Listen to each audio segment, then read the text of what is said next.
Next thing we're going to do is expand the power of a binomial. This example actually has a video embedded in it, which I highly recommend watching before you move forward with my video. So I would pause it if you have the examples open and you do it and you do the notes that way. Just watch the video on that end. If you don't, then open it up and open up the assignment for the notes and watch this video because it is explained better than I could explain this part, and then jump back to me for part 2 of this example form.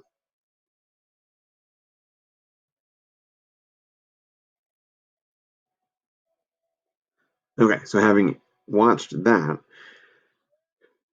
essentially you don't need to do all that work over again. That triangle is something that you can use to help you expand binomials like this.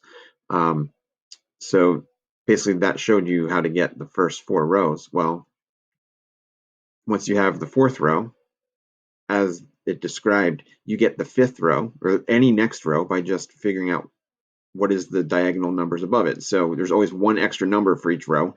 Each row has one more number than its row number. Like, so row 5 would have 6 numbers, row 6 will have 7 numbers, and so on. You always start with 1, right? And then the next number is going to be diagonal. So 1 and 4 add to 5. 4 and 6 add to 10. 6 and 4 add to 10. 4 and 1 add to 5, and then the last number would be 1 because it's 1 and 0. Right? So now you know the row.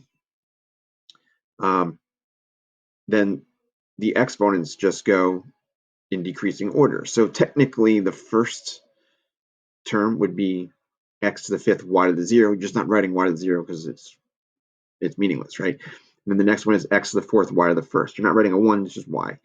And the next one is x cubed y squared, and then x squared y cubed, x y to the 4th, and then y to the 5th. So the x's go down as you go across, the y's go up as you go across. Each pair of variables, the exponents should add to that 5, right? So 5 and 0, 4 and 1, 3 and 2, and so on. And then they just go with those coefficients, and that's it. So you don't have to actually do any of the multiplying. That would be a pain to do all that multiplying like you saw in that video.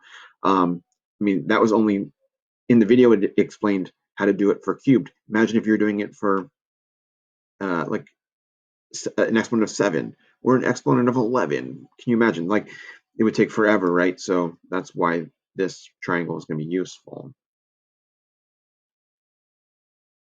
So now this is just taking it one step further. So what you're going to need to do is create the triangle, or just use the triangle if you already have it written down up to the 5 level, get one more level, right? Those are going to be the coefficients, and then you just apply the terms x, y with exponents that for the x counts up, for the y counts down. So why don't you pause it here, give that a try, and then come back and check it out. So the first thing I did is I just recreated the entire triangle in order to get that row for 6, right? So then I took those coefficients, wrote them out here, and I just put x, y behind them, and then again, you start with x with 6, and then you count down 5, 4, 3, 2, 1, 0. And then with y, you start at 0 and count up 1, 2, 3, 4, 5, 6. And then I just simplified everything from first row to second row. When I say simplify, what I mean is coefficients of 1 you don't need to write anymore. Exponents of 0, you can eliminate them because y to the 0 just equals 1, so you don't need to write it. It just is x to the 6th.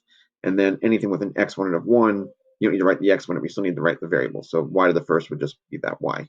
All right, and then so you end up here with x to the 6th plus 6x to the 5th y plus 15x to the 4th y squared plus 20x cubed y cubed plus 15x squared y to the 4th plus 6x y to the 5th plus y to the 6th. Again, this is way faster than if you tried to do x plus y to the 6th power by hand, like by foiling it. So you'd have to do x plus y times x plus y times x plus y times x plus y times x plus y times x plus y. So you have to FOIL it that many times and have that many different terms. This is way better. Okay. All right. So let's check out example 5.